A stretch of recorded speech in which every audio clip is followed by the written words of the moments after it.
ठीक है, ये जो मास और वेट का डिफरेंस समझ में आ रहा है। बेसिकली इसके अंदर क्या हो रहा है, ग्रेविटी काम करने वाली है। ग्रेविटी एग्जैक्टली क्या होती है, I will explain you in the later chapters. तो आपको ये ध्यान में रखना है कि W is equal to mg होता है। क्या होता है, वेट का फॉर्मूला होता है m इंटू जी, मास इंटू ग्रेविटी। और ये जो मास होता है वो सिंपली मास होता है, ठीक है। अब क्या होता है, हमारा जो मास होता है, सुनो मेरी बात सारे लोग, ये मेरी बॉडी का जितना वेट है, जैसे हाथ का है, सब कुछ वेट है ना, तो कोई ना कोई बॉडी में एक पॉइंट ऐसा होता है कि वहां पे सारा मास को माना जाता है एक्ट कर रहा है। जैसे कि बॉडी क्या है, एक्टिंग। देखो क्या होता है, कोई बॉडी यूनिफॉर्म होती है ना, यूनिफॉर्म का मतलब समझते हो, जैसे पत्थर है, पत्थर है, इसका पूरा वजन कहाँ होगा, सेंटर पे होगा। क्यों, क्योंकि ये एक यूनिफॉर्म बॉडी है। अब मैं कोई ऐसा अजीब सा पत्थर ले लूं, ये मान लो ये पत्थर है, तो इसका कोई सेंटर पे नहीं होगा, इसका सेंटर ऑफ मास अलग होगा, उसको कहते हैं हम centre of mass. Centre of मास मतलब जहां पे ये सारा मास क्या कर रहा है, एक्ट कर रहा है। The point where the mass, where the total mass is acting. This chapter is going to come if you take physics in class 11th। Centre of mass का एक चैप्टर है, उसमें पूरी कहानी आती है कि किसी भी बॉडी का सेंटर ऑफ मास कैसा निकाल सकते हैं। अभी बस की नहीं है, it is out of the scope, we can not learn right now. तो इतना समझ लो, यूनिफॉर्म बॉडी हमारी जो स्ट्रक्चर है वो इज लाइक यूनिफॉर्म। यूनिफॉर्म कैसे, सिमेट्री है ना बॉडी में, काटोगे तो ठीक है जो भी है। तो हम लोग ये मानते हैं कि हमारे सेंटर ऑफ द स्टमक से पूरा जो हमारा मास है वो एक्ट कर रहा है।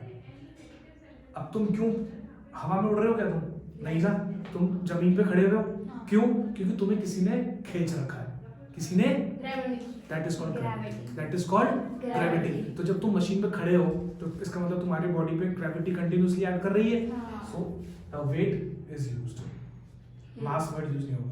मास जितना भी होता है उसके अंदर इनटू ग्रेविटी कर दो। नींद आ रही है, नहीं क्या कहा मैंने, आपको क्या कहा मैंने, ग्रेविटी होती है, वेट क्या होती है ग्रेविटी, ग्रेविटी, ग्रेविटी क्या होती है, वेट क्या है, उसमें आती है ग्रेविटी, तो उसकी समझ पा गया gravity, gravity. Okay, next is ये चीज समझ में आ गई। ओके, अब एक इंपॉर्टेंट चीज ये होती है कि mass is constant everywhere, mass is constant everywhere. ये जो मास है इट इज कांस्टेंट एवरीवेयर। मतलब क्या है, चाहे तुम अर्थ पे रहो, मार्स पे रहो, जुपिटर पे रहो, मास तुम्हारा क्या रहेगा, सेम, क्योंकि मास को ग्रेविटी से कोई मतलब नहीं है। बट क्या हमको ये बात पता है कि जो ग्रेविटी होती है it is different in other planets. Earth की ग्रेविटी कितनी होती है याद कर लो अभी के लिए, G is equal to 9.8 metre पर सेकंड स्क्वायर होती है। ये सब कुछ मैं समझाऊंगा लेटर ऑन, क्यों 9.8 होती है, कैसे इसका निकल के आया वैल्यू, और इसकी यूनिट मीटर पर सेकंड स्क्वायर क्यों होती है, क्योंकि G is nothing but acceleration due to gravity. कुछ समझ में आ रहा है, नहीं आया, बस इतना समझ लो, G को बोलते हैं gravity acceleration due to gravity.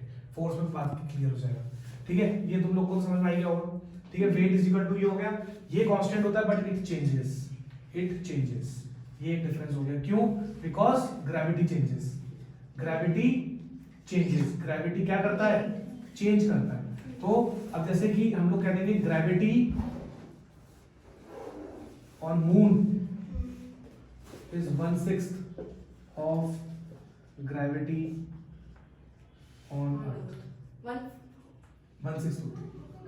याद रखना ही, इसका मतलब पता है क्या है, अगर मान लो तुम अर्थ पे तुम्हारा वेट है 60 kg, तो मून पे चले जाओगे तो कितना होगा, कम हो जाता है ना, कितना, लेट हिम आंसर। अगर तुम्हारा अर्थ पे वेट 60 kg है तो what is your weight on moon, हाँ आधा हो जाता है, वेट कम हो जाता है। तुम चुप ही रहो तो अच्छा है, यही तो कहते रहो तुम चुप ही रहो तो अच्छा है।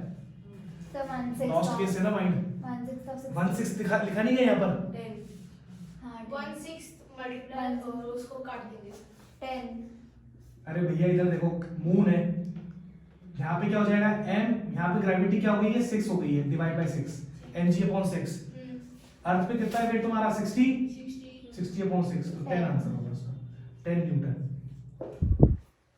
तो थोड़ा सा मैंने अभी एक्स्ट्रा बढ़ा दिया है जो कि चैप्टर 2 में होना चाहिए। जितना समझ में आ रहा है ठीक है, नहीं आ रहा तो ठीक है। वेट है, weight is a force, force F equal to ma होता था, इधर देखो F equal to ma, weight क्या है mg। a और g तो सेम ही चीज होती है। तो वेट और फोर्स क्या होते हैं? Weight is also a force, weight is also a force, दोनों की यूनिट सेम होती है। अपनी ध्यान रखना, इंपॉर्टेंट पॉइंट है। कंफ्यूज थी ना? अब तो क्लियर हो गया। लिख लो, जो चीजें कंफ्यूजन में है तुम अपने हाथों से लिखो, ये तुम खुद को करेक्ट करो,